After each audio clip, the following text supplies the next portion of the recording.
যারা যারা দুধে জল দাও ভালো করে শুনে নাও, দশাটা কি হবে তোমাদের। শুধু গোয়ালা বললে যে দুধ বিক্রি করে নয়, অনেকে তো দুধ বিক্রি করে।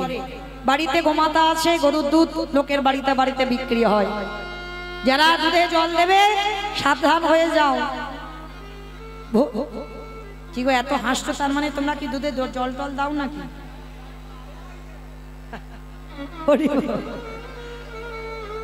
দাও দাও দাও, তবে লীলাটা শোনো কি হয়, তারপরে দাও, আমার বারণ নেই। সেটা আপনার ব্যক্তিগত ব্যাপার। আমি বললে কি তুমি ছেড়ে দেবে? সেটা তোমার ব্যক্তিগত ব্যবসা। কিন্তু মনে রেখো, যে তোমার কাছ থেকে দুধটা কিনে নিচ্ছে সে কিন্তু ন্যায্য পয়সা দিচ্ছে, আর তুমি কি করছো? তাকে ঠকাচ্ছ। তুমি মনে করছো আমি ঘরের ভিতরে জানালা দরজা বন্ধ করে বালতি জল এনে দুধে ঢেলে দিলাম, কেউ তো দেখতে পেল না। কিন্তু বাবা, যে দেখবার মালিক সে ঠিক দেখতে পাচ্ছে। হ্যাঁ, কর্মফল ভোগ করতেই হবে, কোনোদিন তোমারে ছাড়বে না।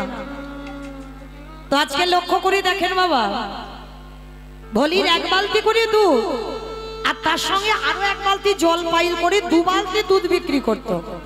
সংসারে কেউ ছিল না, কিন্তু মা বিক্রি করলে কি হবে, ওর একটা অভ্যাস ছিল ভালো, কি জানো, ওই জল মাখানো দুধ 1 গ্লাস করে আমার গোপীনাথকে দিত।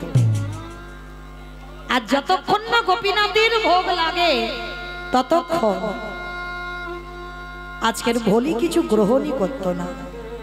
যখন মন্দিরে দুধটা দিয়ে আসতো, বাবাজি যখন বলতো, বলি তোর দুধ গোবিন্দ সেবায় দিয়েছি, এবার তুই কিছু পা, তারপরে ভোলি পেত। এটা তার সংকল্প ছিল, প্রতিদিন ভোলি 1 গ্লাস করে দুধ গোপীনাথের সেবায় লাগায়। একদিন আমার ভগবানে অভিমান হলো, ভোলি 1 বালতি করে একটা গরুর দুধ দিই, তাহলে একটু আদ্র দুধ নয়, 1 বালতি দুধ মানে তো সংসার চলে যাবে। কি প্রয়োজন, কি দরকার আছে ভোলি যে ওর সঙ্গে আরো 1 বালতি জল পাইল করে বিক্রি করা? তুই কি পারিস না ন্যায্য দুধটা বিক্রি করতে? আমার এত ভালোবাসিস, আমার এত ভক্তি করিস, আমার সেবা না দিয়ে তুই কোনোদিন জলস্পর্শ করিস না, কিন্তু এটা তো পাপ, এটা তো অন্যায়, এটা কোনোদিন ঠিক নয়। তবে বলি, আমিও দেখব তুই কি করে কতদিন এই অধর্ম কাজ করে যাস। শুরু হলো ভক্ত ভগবানের লড়াই। অমাইরা ভক্তের জয় না ভগবানের জয় গো? ভগবানের ভক্তে, কারণ ভগবান বারে বারে বলেছে, আমার হতে আমার নাম বড়, নাম হতে আমার ভক্ত বড়, ভক্ত হতে ভক্তের পদধূলা আরো বড়। তা ভক্ত ভগবানের লড়াই শুরু হলো মা। প্রতিদিন ওই বলি কি করে গ্রামে গ্রামে দুধ বিক্রি করে, আর নিজের মনের আনন্দে নিজে আমার ওই ভগবানের একটা চিত্রপট ছবি আছে, ওই ছবির সামনে বসে বসে কি বলে জানো, ভোলি গৃহ সাজ সবে সপেছি তো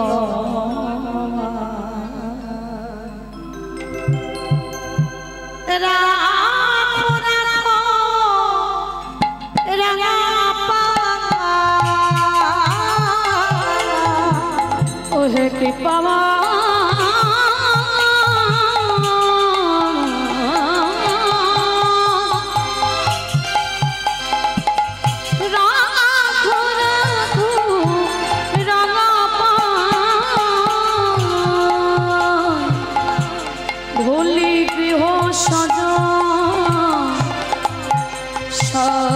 শোকেছে রাঙা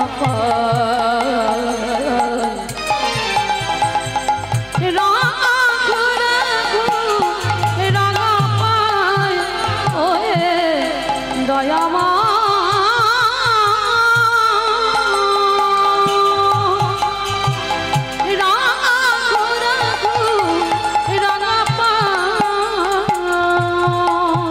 সংসারে মরুভূমি তরু ছায়া নাম নীল দশা আনমে ভোবয়া সংসার মরুভূমি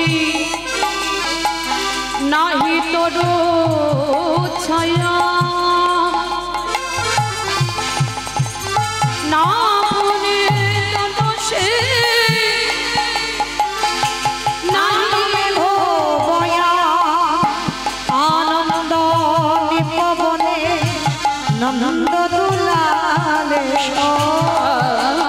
আনন্দ নিপবনে নন্দ দুলালে আজ ঘুচাও দিন অশ্র যমুনা রাখো রাখো তাই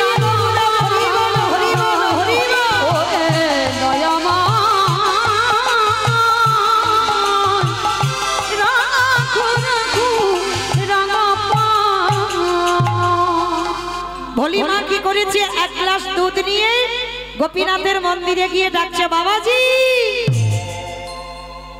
ও বাবাজি কে রে আমি বলি গো আমি বলি ও বাবাজি নাও আমার এই দুধটা গোপীনাথকে খাইয়ে দাও যখনই আমার গোপীনাথকে খাওয়াবার কথা বলেছে গোপীনাথের এক গ্লাস করে দুধ দেয় আর গোপীনাথের সামনে দুটো গ্লাস আর যেই না ওই ভোলির কাছ থেকে দুধটা নিয়ে দুটো গ্লাসে বাবা সবে আমার বাবাজি গ্লাসে দুধটা ঢেলেছে আর যেই না ঢালা সঙ্গে সঙ্গে দুটো গ্লাসে দেখে না বাবা ছোট্ট ছোট্ট দুটো মাছ ভেসে ওঠে ভগবানের কেমন পরীক্ষা দেখো যেই না দুটো মাছ ভেসে উঠেছে বাবাজি তো নিষ্ঠাবান মানুষ আর যেই না মাছটা দেখেছে চমকে উঠল অসম্ভব তোর এত বড় সাহস তোর এত বড় স্পর্ধা তুই কিনা আজকের আমার গোপীনাথের দুধে মাছ দিয়েছিস ছি ছি ছি ছি ছি আমি ভেবেছিলাম তুই ভক্তিমতী নারী আমি ভাবতাম তুই প্রতিদিন আমার গোপীনাথের দুধ দিয়ে যাস আর সেই দুধ আমার গোপীনাথের সেবার কাজে লাগা আর তুই জানিস না আমার গোপীনাথ কোনোদিন মাছ সেবা করে না আর তুই কিনা আমার গোপীনাথের দুধে মাছ দিয়েছিস বেরিয়ে যা ওই দুটো গ্লাস থেকে দুধ ঢেলে দিয়ে ভোলির হাতে তুলে দিয়েছে ভোলির হাতে তুলে দিয়ে বলছে দূর হয়ে যা আজকের পর থেকে যেন আমি কোনোদিন না দেখি এই মন্দিরে তুই পা দিয়েছিস চমকে উঠল ভোলি বাবাজি বিশ্বাস করো আমি দুধে মাছ দিইনি আমি কি দিতে পারি আমি তো জানি গোপীনাথ সাত্বিক আহার গ্রহণ করি আমি কি করি মাছ দেব আমি কখনো গোপীনাথের দুধে মাছ দিইনি তাহলে মাছটা এলো কোথা থেকে ওই যে জল মাখিয়ে দেয় না ওই বালতি করে তুলেছিল কখন মাছ দুটো ভগবান ফেলে দিয়েছে কিন্তু লীলাটা দেখেন কেমন বাবাজি দেখতে দুটো গ্লাসে মাছ ভাসছে ছোট ছোট আর ভোলি গিয়ে বলছে বাবাজি কই দেখি মাছ ভোলি গিয়ে দেখছে বাবা মাছ নেই যার যেমন ভাব তার তেমনই লাভ ভোলি দেখছে মাছ নেই বাবাজি দেখছে মাছ ভাসছে দুটো গ্লাসে আর যখনই মাছ ভেসে উঠেছে বাবাজি বলছে তবে রে তার মানে তুই বলতে চাচ্ছিস আমি মিথ্যাবাদী তুই সমাজের কাছে আমায় মিথ্যাবাদী সাজাচ্ছিস ঠিক আছে দেখাচ্ছি মজা তোকে দাঁড়া এইবার ওই ভোলির হাতে দুধটা দিয়ে বলছে এক্ষুনি আমার মন্দির থেকে বেরিয়ে যাবি আর কাল সকালবেলা যেন তোর এই মুখ আমি গ্রামে দেখতে না পাই সকাল হলেই তুই এখান থেকে তোর ওই মুখ নিয়ে চিরজনমের মতো চলে যাবি কত কটু কথা বলছে ভোলিকে ভোলু ওই দুধের গ্লাসটা হাতে নিয়ে বলছে গোপীনাথ কেউ জানুক না জানুক তুই তো জানিস আমি তোর দুধে কোনোদিন মাছ মাখাইনি কিন্তু বাবাজি বলছে মাছ। তবে আজকের আমি প্রতিজ্ঞা করলাম গোপীনাথ, এই দুধ নিয়ে আমি আমার ঘরে চলে যাচ্ছি। যতদিন না তুই এই দুগ্ধ সেবা করবি ততদিন আমি জলস্পর্শ করব না। কি বাবা, কার যে কিভাবে ভক্তি কৃপা পেয়ে যায়, কার যে কিভাবে গোবিন্দ দর্শন হয় আমরা কেউ জানি না। আজকের প্রতিজ্ঞা করে ভোলি কি করেছে বাবা, ঘরের মধ্যে গিয়ে দুধের গ্লাসটা গোপীনাথের ছবির সামনে রেখেছে। আর গোপীনাথের ছবির সামনে রেখে পাগলিনীর মতো কাঁদি আর বলে, গোপীনাথ আজ পর্যন্ত যতদিন আমার ওই গাভীর দুগ্ধ হয় তোকে না দিয়ে আমি জলগ্রহণ করি না। কিন্তু বাবাজি কালকে থেকে বলে দিল আমি যেন কাল থেকে মন্দিরে পা না দিই। তুই তো জানিস গোপীনাথ, তোকে দর্শন না পেলে, তোকে খেতে না দিলে আমি যে প্রাণে বাঁচব না। এত বড় প্রতিজ্ঞা করেছিল, ওই দুধ গোপীনাথকে খেতে হবে তবে ও জল গ্রহণ করবে। বসে বসে কাঁদছে, হঠাৎ দেখলো চোখের সামনে বাবা যে গাভীটার এক বালতি করে দুধ হতো, সেই গাভীটা চোখের সামনে ছটফট করতে করতে মারা যাচ্ছে। ভোলি ছুটে গেল গাভীটার কাছে।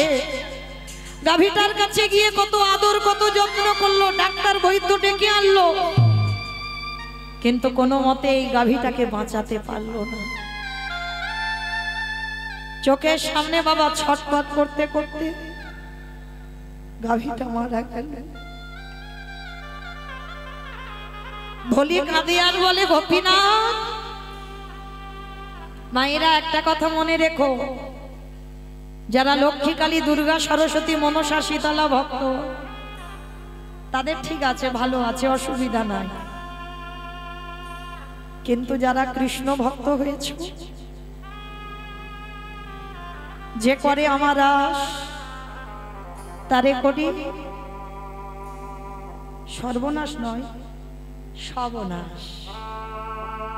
সর্বনাশ জীবনে ভক্তের করে না কেন জানো? ভক্ত তার সব, ভক্ত ছাড়া আমার ভগবান একটা পা চলতে পারে না। ভক্ত তার মাতা পিতা, ভক্ত তার গুরু, ভক্ত ছাড়া এতটুকু সময় আমার ভগবান চলে না। তাহলে ভগবান কোনোদিন সর্বনাশ করে না, সব নাশ। সব নাশ মানে আত্মীয় পরিজন বন্ধু বান্ধব যাদেরকে তুমি বেশি ভালোবাসো, ভগবান সবার প্রথমে চিরজন্মে তোমার কাছ থেকে তাকে কেড়ে নেবে,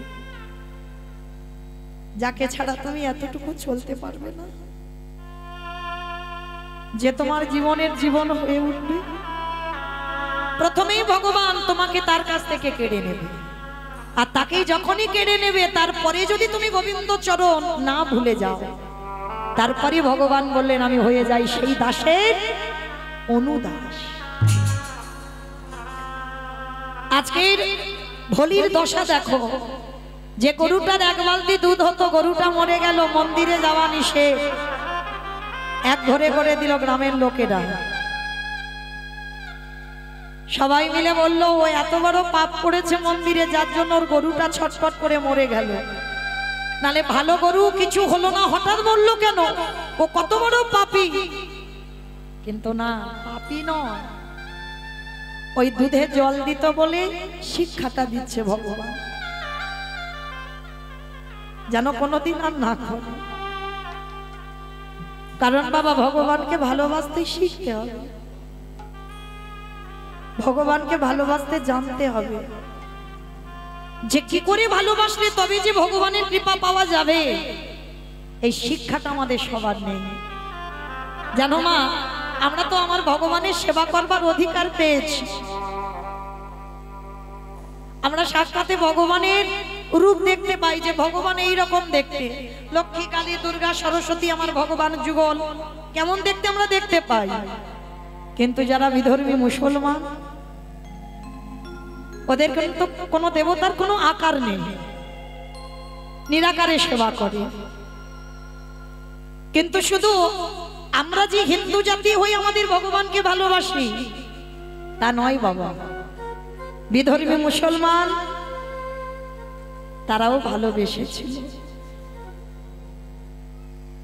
আপনারা যারা বৃন্দাবন গেছেন, বৃন্দাবনে একটা মন্দির আছে বাবা, শাহাজির মন্দির, গেছেন কিনা জানি না। যারা বৃন্দাবন পরিদর্শনে গেছেন অবশ্যই দেখেছেন বৃন্দাবনে শাহাজির মন্দির। শাহজাদি, ঔরঙ্গজেবের মেয়ে ছিল শাহজাদি। এই শাহজাদি একজন বিধর্মী মুসলমান হয়ে কিভাবে আমার ভগবানকে ভালোবেসেছিল দেখো। যারা বৃন্দাবনে যাবেন গোবিন্দ মন্দির দেখেছেন, গোবিন্দ মন্দিরে দেখবেন বাবা কিছুটা জায়গা ভাঙা হয়ে গেছে, মানে 5 তলা ছিল 2 তলা ভাঙা হয়ে গেছে, দেখবেন ভাঙা সেই অবস্থাতে আজও মন্দিরটা আছে। কি করে ভাঙলো জানো? তখনকার দিনে বিধর্মী সমাজ মুসলমান হিন্দুদের যত যত বৃন্দাবনে দেবতাদের মন্দির ছিল সব ভেঙে দিতে চেয়েছিল। যত যত হিন্দুদের দেবতা ছিল বাবা সব লরিতে করে বোঝাই করে ঔরঙ্গজেব নিয়ে গিয়েছিল বাবা তার ঘরে। আর কোন কোন মূর্তি ভেঙে দিয়েছিল আর কোন কোন মন্দিরও ভেঙে দিয়েছিল। তা যখনই বাবা কোন কোন মূর্তি কোন কোন মন্দির ভেঙে দিল আর ওই গোবিন্দ মন্দির ভাঙতে যাচ্ছিল সবে, আর যখনই গোবিন্দ মন্দির ভাঙতে যাচ্ছিল না বাবা কিছুটা ভাঙা হয়েছে সবে, ওই মন্দিরে আমার গোবিন্দ বিরাজমান, সাক্ষাৎ ভগবান, কোনো অচল ভগবান নয়, সচল ভগবান। সে দেখতে পায়, সে চলতে পারে, সে এক জায়গা থেকে অন্য জায়গা যেতে পারে। তোমার ভাবনার উপরে নির্ভর হবে, তোমার ভজনের উপরে সে তোমাকে দর্শন দেবে। তো এই গোবিন্দজি কি করেছিল বাবা, যখন মুসলমানেরা এসে মন্দিরটা ভাঙছিল হঠাৎ করে বাবা ভাঙতে ভাঙতে কোথা থেকে যেন একটা কালো, মানে এত কালো ভীমরুল, এত কালো ভীমরুল এসেছে বাবা কেউ আর ভাঙতে পারলো না। কিছুটা ভেঙে সবাইকে যখন ওই ভীমরুল কামড়াতে গেছে তারা প্রাণ ভয়ে প্রাণে বাঁচবে বলে ওই মন্দির থেকে সবাই বেরিয়ে গেল, কেউ আর ভাঙতে পারলো না। আর ভাঙতে যখন পারলো না ওই মন্দিরের দেবতাকে নিয়ে বৃন্দাবনে যত যত মন্দিরের দেবতা ছিল সব লরিতে করে ভর্তি করে নিয়ে চলে যাচ্ছে। আর ওই মন্দিরের পূজারী ওই মন্দিরের গোবিন্দকে নিয়ে মাঠের মাঝখানে গিয়ে বাবা গর্ত করেছে। আর মাঠের মাঝখানে গর্ত করে মানে আমার গোবিন্দকে মাটিতে পুঁতে রেখে দেবে, তাহলে তো আর খুঁজে পাবে না। আর যখন খাবার সময় হবে মাটি থেকে তুলে নিয়ে ওকে খাইয়ে চলে যাবে। পূজারী কি করেছে, রাতের অন্ধকারে আমার গোপীনাথকে গোবিন্দকে কোলে করে দিয়ে মাঠের মাঝখানে গেছে।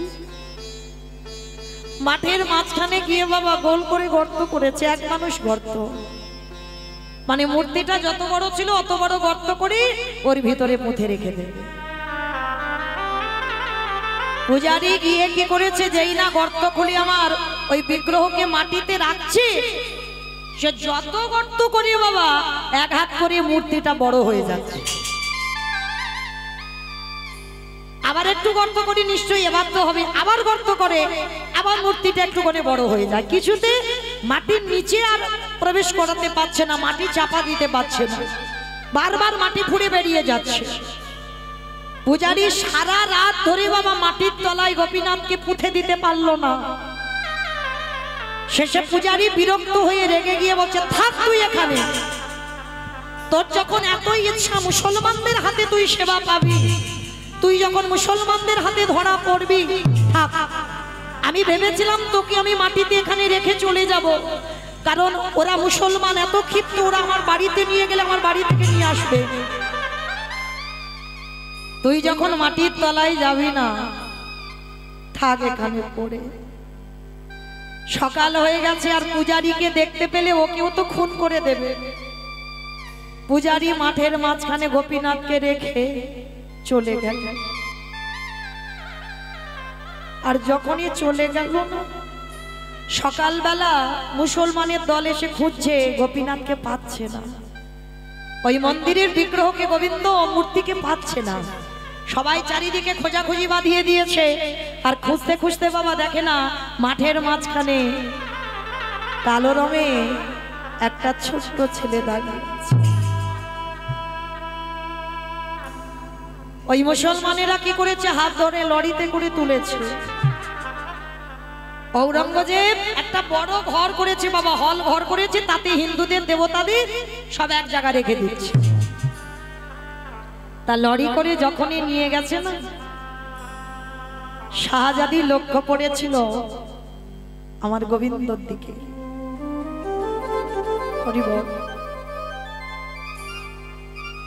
যেই না গোবিন্দকে দর্শন করেছে একজন মুসলমান, ভেবে দেখেন তার কত কৃষ্ণ প্রেম ছিল। বাবাকে ডেকে বলছে, বাবা, ও বাবা, ওই ঠাকুরটা কি সুন্দর দেখতে, দাও না বাবা, ওই ঠাকুরটাকে আমি আমার কাছে রাখবো, আমার সন্তানের মতো মানুষ করব। ঔরঙ্গজেব বলছে, না মা, এটা কোনোদিন হতে পারে না, ওটা হিন্দুদের দেবতা, আমরা বিধর্মী মুসলমান, আমাদের অধিকার নেই ও সেবা পূজা করার। কে বলেছে বাবা, কে বলেছে? আমি মুসলমান বলে আমি ওকে ভালোবাসতে পারবো না? আমি মুসলমান বলে আমার কাছে রাখতে পারবো না? কে বলেছে তোমার? দাও না বাবা, তুমি তো সেই তো এই ঠাকুরগুলোকে নিয়ে তুমি তো একটা ঘরে বন্দি করে রেখে দেবে। ও বাবা, ওই মূর্তিটাকে তুমি আমার কাছে দাও, বলো না বাবা। শাহজাদি এত বায়না করেছে, বাবা ঠিক আছে, তুই যখন এত ভালোবেসেছিস তা নে, তোর কাছেই রাখ। শাহজাদি খুব আনন্দ হলো, মূর্তিটাকে কোলে করে দিয়ে নিজে যা খায় গোপীনাথের মুখের কাছে ধরে বলে, খা না রে। হিন্দুরা কত ভালো করে তো সেবা দেয়, ডালা সাজিয়ে, দেখেছি। আমি ওরকম করে দিতে পারবো না, আমি যা খাবো তোকে তাই দেব। শাহজাদি যে বিছানায় ঘুমায় আলাদা করে ওর বিছানা খাট করেন। এই হলো ভালোবাসা। আমরা ভগবানকে ভালোবাসি তো ভগবানের মতো করি, ও আলাদা আমি আলাদা, কিন্তু শাহজাদি ওটা দেখছে না। যে বিছানায় শাহজাদি ঘুমায় সেই বিছানায় আমার ভগবান ঘুমায়। যেখানে শাহজাদি স্নান করে সেখানে ভগবানকে নিয়ে গিয়ে স্নান করায়।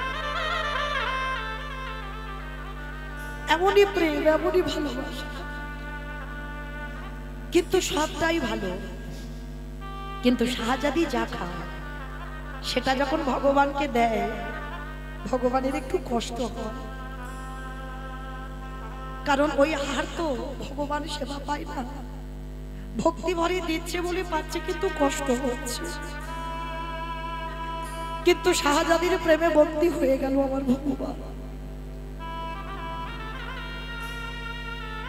একদিন রাতের অন্ধকারে নবদ্বীপে এক বাবাজি, রামদাস বাবা, তাকে স্বপ্ন দিয়েছে, যাও তোমরা চলে যাও, সেইখানে ঔরঙ্গজেবের বাড়িতে আমাকে বন্দী করে রেখেছে, আমাকে সেখান থেকে উদ্ধার করে তুমি নবদ্বীপে আমাকে নিয়ে এসো।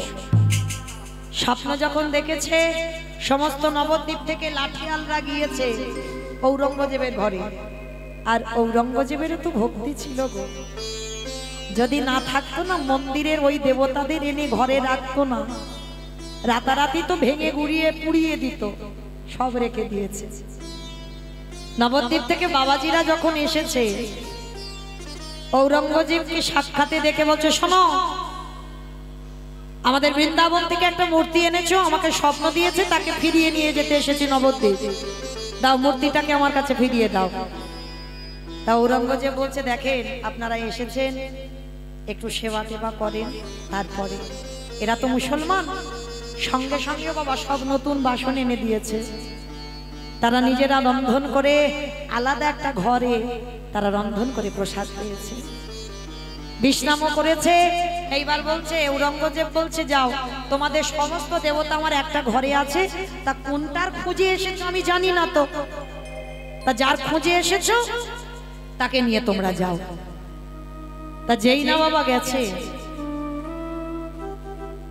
যাকে স্বপ্নে দেখেছে তাকে ওর মধ্যে পাচ্ছে না, কারণ ও তো ওর মধ্যে নেই, সে তো শাহজাদির কাছে আছে, শাহজাদির বিছানার উপরে ঘুমাচ্ছে। এবার বাবাজি বেরিয়ে এসে বলছে, শোনো রাজা, আমি যা স্বপ্ন দেখেছি সে তো এখানে নেই। বলি সে কি, এখানে থাকবে না, যাবে কোথায়?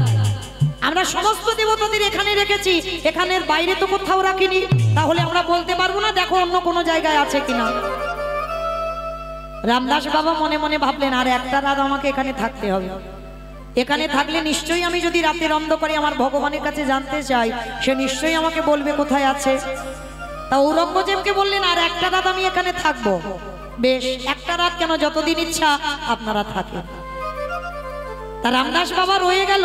আর যখনই রামদাস বাবা রয়ে গেল, হঠাৎ বাবা রাতের অন্ধকারে আমার গোপীনাথ স্বপ্ন দিচ্ছে, পূজারি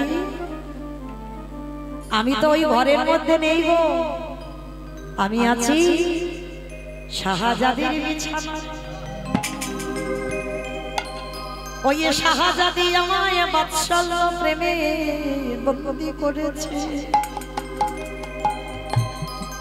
কিন্তু আমি যে বড় কষ্টে আছি,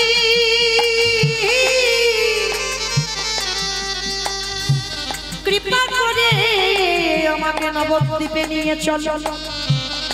ঠিক আছে বলবো, কাল সকাল হোক, আমি ঔরঙ্গজেবকে বলবো যেন তার মেয়ে শাহজাদির কাছ থেকে আমাকে দিয়ে দেয়।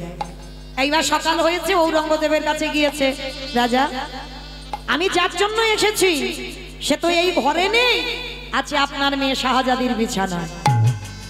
মনে পড়ে গেছে ঔরঙ্গজেবের, সত্যি তো আমার মেয়ে শাহজাদি তো একটা মূর্তি নিয়েছিল, তার মানে কি তার খোঁজেই এসেছে।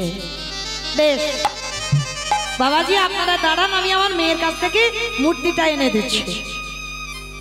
বাবা গিয়ে দেখছে মূর্তিটা কোলে করে নিয়ে মেয়ে খাওয়াচ্ছে। বাবা গিয়ে বলছে, মা ওমা শাহজাদি একটা কাজ কর, ওমা তুই যাকে সেবা করিস, নবদ্বীপ থেকে বাবাজিরা কালকে থেকে এসেছে, ওর খুঁজে বেড়াচ্ছে, স্বপ্ন দিয়েছে ভগবান ওকে নিয়ে চলে যাবে, দে মা ওই মূর্তিটা আমার হাতে দিয়ে দে, আমি হিন্দুদের দেবো তাই হিন্দুদের দিয়ে দে, আমরা তো মুসলমান, আমরা ওর সেবা করবার আমাদের অধিকার নেই। না না বাবা, ও কথা বলো না, ওকে ছাড়া যাবি থাকতে পারবো না।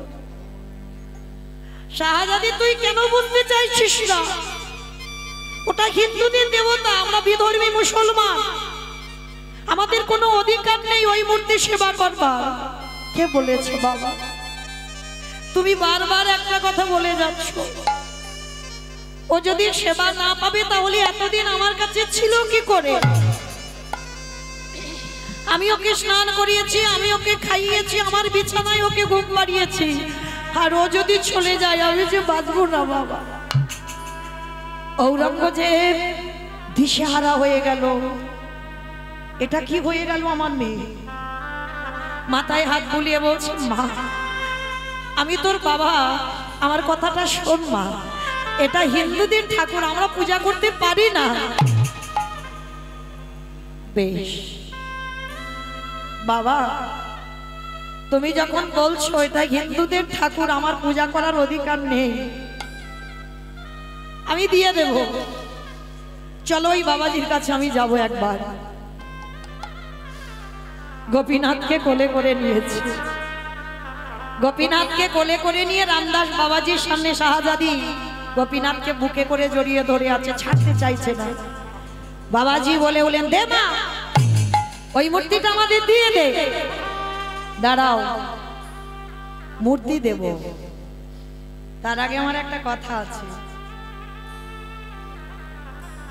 এতদিন তোমাদের হিন্দুদের দেবতা আমি ভালোবেসেছি। আমার ভালোবাসা যদি সঠিক হয়, আমার প্রেম যদি সত্যি হয়, ওকে আমি রাস্তার মাঝখানে বসিয়ে দেব। ও অচল নয়, আমি জানি ও সচল, ও চলতে পারে। বাবাজি তুমি থাকবে একদিকে, আমি থাকবো একদিকে, তুমিও ডাকবে আমিও ডাকবো, আর মাঝখানে ওই পাথরের মূর্তি বসিয়ে দেব। ওই হেঁটে যার কোলে উঠবে ও তার হয়ে যাবে। ভালো করে ভেবে দেখেন বাবা, কত বিশ্বাস। কেউ বলতে পারবে না ভগবানের উপরই আমল। শাহজাদি মাঝখানে বসিয়ে দিয়েছে আমার গোবিন্দকে। রামদাস বাবাজি কিন্তু স্বপ্ন দিয়েছে, একটা অহংকারী ভাব থাকবে বাবা ভিতরে। ভগবানের স্বপ্ন পেয়ে তো এসেছে। রামদাস বাবাজি একদিকে ডাক দিয়েছে, দয়াময় আমি আসতে চাইনি, তুমি এনেছো আমাকে। এটাই তো অহংকার বাবা, আমি আসতে চাইনি, তুমি এনেছো আমাকে। আর ভগবান সব সহ্য করে। এই পৃথিবীতে যে আমার আমার করে, ভক্তির অহংকার আর ভক্তির চোখের জল দুটো সইতে পারে না। বাবাজি পিছনে ভগবানকে ডাকছে, আমি আসিনি, তুই এনেছিস আমায়। তাহলে তুই যখন এনেছিস নেই, আমার কোলে ওঠ, আমি তোকে নিয়ে বৃন্দাবন থেকে আমি চলে যাব নবদ্বীপ। যেই না বাবাজি আমার হাত বাড়িয়ে দাঁড়িয়ে আছে, চারিদিকে বাবা লোক চারিদিকে ঘিরে দাঁড়িয়ে আছে। দেখবো হিন্দুদের ঠাকুর আজকের কাল কোলে ওঠে। এই যে একটা রহস্য বাবা, সবাই এসে দাঁড়িয়ে আছে, কার কোলে উঠবে। বাবাজি হাত বাড়িয়ে দাঁড়িয়ে আছে, বিগ্রহ একটু নড়চড় হচ্ছে না, সবাই দেখছে। শাহজাদি পিছন থেকে বলেন, দাঁড়াও বাবাজি, তুমি আমার এই ছেলেটাকে মনে মন্ত্রী ডাকো, তুমি অনেক জ্ঞানী। আমি ওকে কোনোদিন কোনো মন্ত্রী ডাকিনি, আমি ভালো খেতেও দিই, আমি যা খেয়েছি ওকে তাই দিয়েছি, ওকে আলাদা করে আমি কিছু দিই। ওর আলাদা কোনো সিংহাসন নেই, আলাদা কোনো বালিশ কাঁথা মশারি কিছু নেই, ও আমার কাছে থাকে। আমার প্রেম যদি সঠিক হয়, ভালোবাসা যদি ঠিক হয়, এবার আমি ডাকবো। এই এবার শাহজাদি সে তো জানে আমার কোলে উঠবে না, কারণ আমি মুসলমান, আমার কোলে উঠতে পারে না। সেই ভাবনা নিয়ে ডেকেছে, ও আসবে না আমার কোলে। নয়নের জলে যেই না শাহজাদি মা আমার আঁচলটা পেতে ডেকেছে, পোকারে ওরে আগে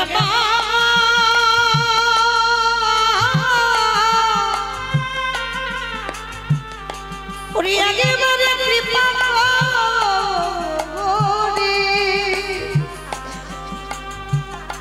একেবার আমার কোলে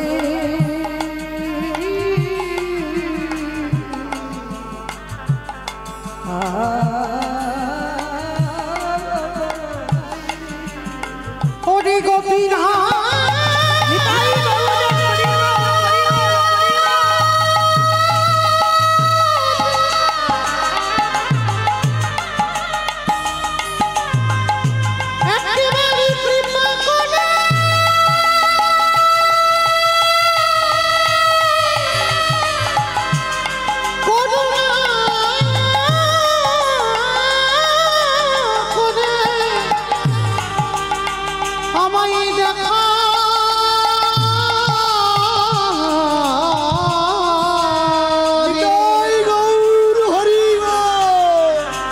গোপীনা দেখা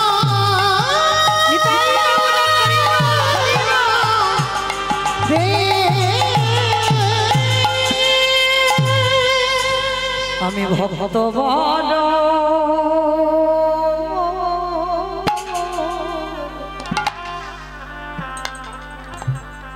ভালো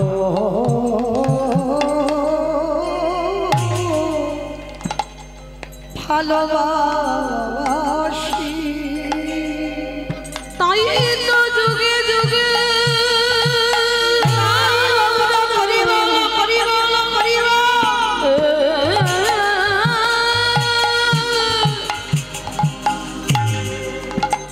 ভক্তের কাছে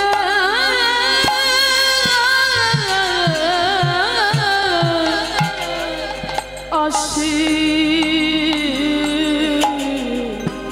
আমি যে ভক্ত বড়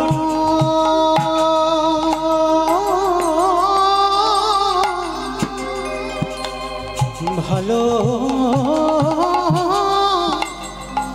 ভালোবাসি। আরে কি আমার কপিনাতে পাথর হয়ে থাকতে পারে যেই না শাহজাদি আঁচল পেতে ডাক দিল আমারে ভগবান ছুটে গিয়ে আমার শাহজাদির কোলে উঠে পড়ল। ও যে ভক্ত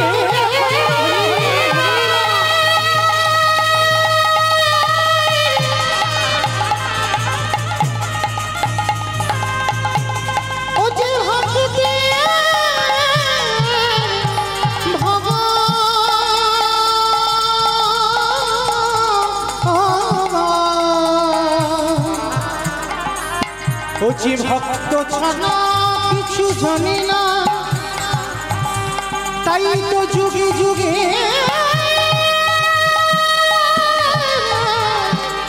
ভক্তির কাছে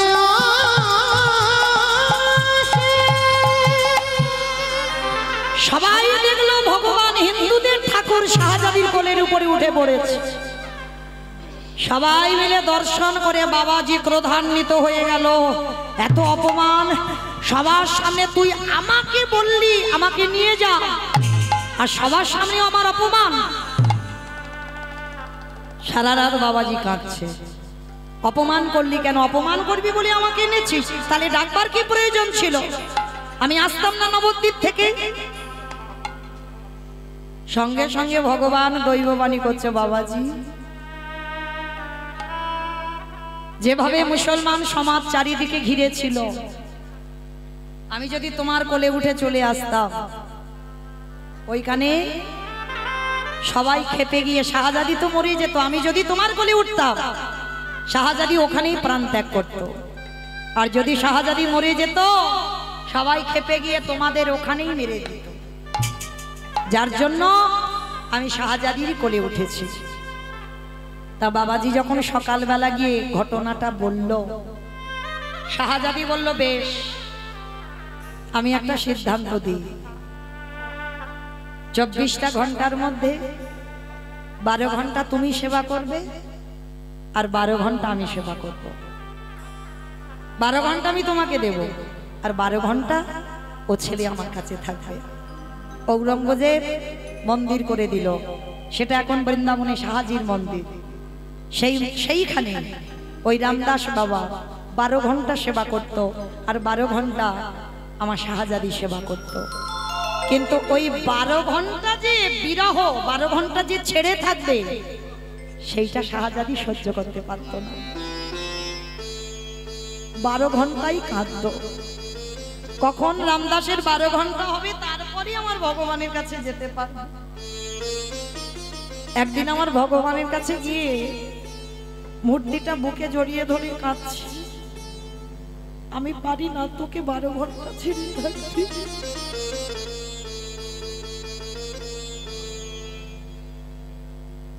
আমি আর বেঁচে থাকতে চাই না। আমি তোর সঙ্গে, তোর শরীরে আমি বিলীন হতে চাই। সেইভাবে আমার ভগবানকে ধরে শাহজাদি প্রাণ ত্যাগ করলো।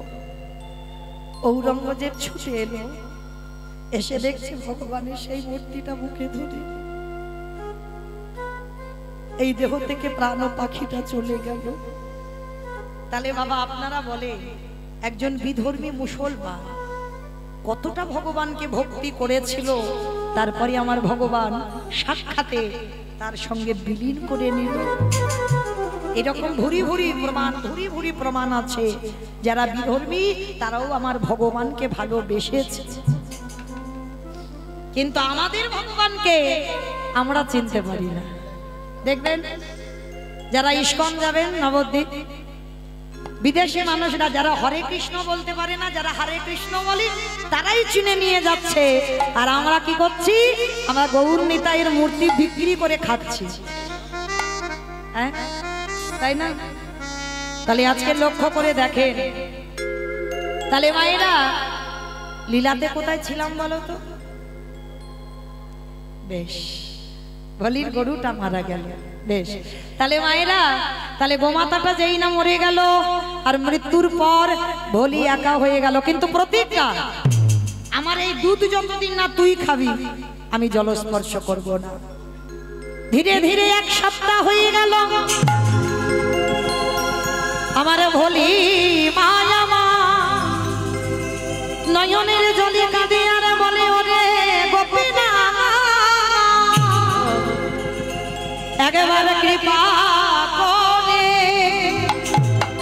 তুই এই হতভাগিনীর একবার দেখা দে। ওরে গোপীনা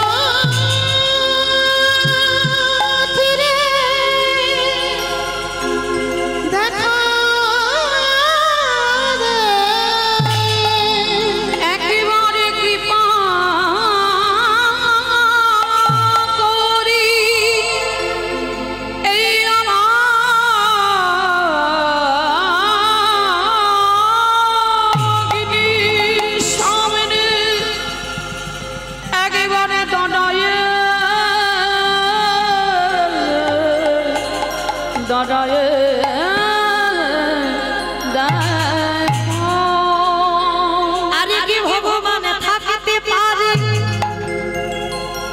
ওই মন্দিরের গোপীনা,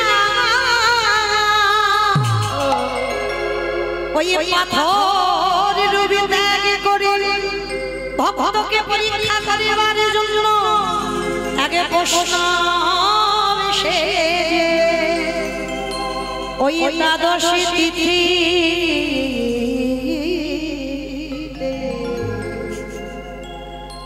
আজ হাতে লাঠি, ভিক্ষার ঝোলা, জীর্ণ মলিন বস্ত্র, লাঠি ঠুকতে ঠুকতে এসে ডাকছে, ওমা কেউ বাড়িতে আছিস? কে কে ডাকলো আমায়? এমন করে তো কেউ কোনোদিন ডাকেনি। তাড়াতাড়ি করে, সে তো এক ঘরে হয়েছিল বাবা, কেউ তাকে খেতে দেয় না, ছুটে গেল। বাইরে গিয়ে দেখছে একটা বয়স্ক মানুষ। বাবাজি আপনি কে? আমা আমারে চিনবি না, আমা দুটো খেতে দিবি মা? ভাবেন মা রাজপ্রাসাদ ছেড়ে, শ্বেত পাথরের মন্দির ছেড়ে এসে দাঁড়িয়েছে ভক্তের ঘরে।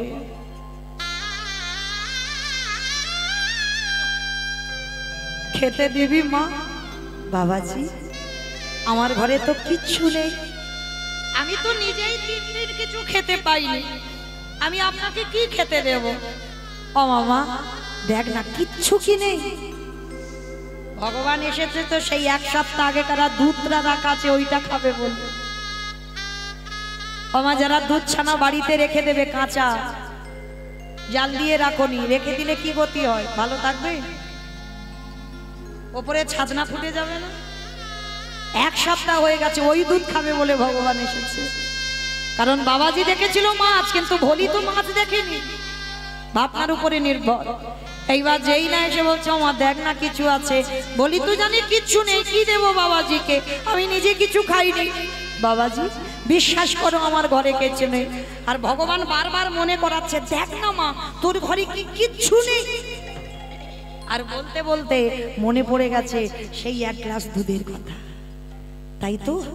তাই তো আমি তো 1 গ্লাস দুধ রেখে দিয়েছি, কিন্তু বাবাজি দেখেছে মাছ, আমি তো মাছ দেখিনি। যা হয় হোক, যত অপরাধ আমার মাথায় চাপুক, কিন্তু বাবাজি বয়স্ক লোক, খেতে পাইনি কতদিন, আমি ওই দুধ এই বাবাজিকে খেতে দেব, তাতে যা অপরাধ হয় হবে এখন আমার। ছুটে গেল ভোলে, ছুটে গিয়ে যেই না গ্লাসের দুধ এনেছে, ওই বাবাজি দুগ্ধ দর্শন করে আনন্দে ভগবানের হৃদয়টা যেন উথলে উথলে উঠছে। এক সপ্তাহ আগে ওই দুধ দিয়েছিল, খেতে দেয়নি বাবাজি। ভক্তের প্রেম মাখানো, ভক্তের ভালোবাসা মাখানো। যেই না দুধটা দেখেছে ভগবান, তাড়াতাড়ি করে আকুপাকু করে ওই একেবারে গ্লাসের দুধটা ভোলির হাত থেকে কেড়ে নিয়েছে। কেড়ে নিয়ে ওই মাছ মাখানো দুধ, ছানা কেটে যাওয়া দুধ, এক গ্লাস দুধ আমার গোপীনাথ সেবা করেছে। টক হয়ে গেছে, গন্ধ, তবু সেবা করেছে। কেন? শুধু ভক্তের প্রেম ভালোবাসা মাখানো হতে আছে। সেবা করে বলছে, আহ বড় তৃপ্তি পেলাম না মা ভোলি, বড় তৃপ্তি পেলাম, বড় শান্তি পেলাম। কতদিন আমি এইরকম ভালো করে খেতে পাইনি মা।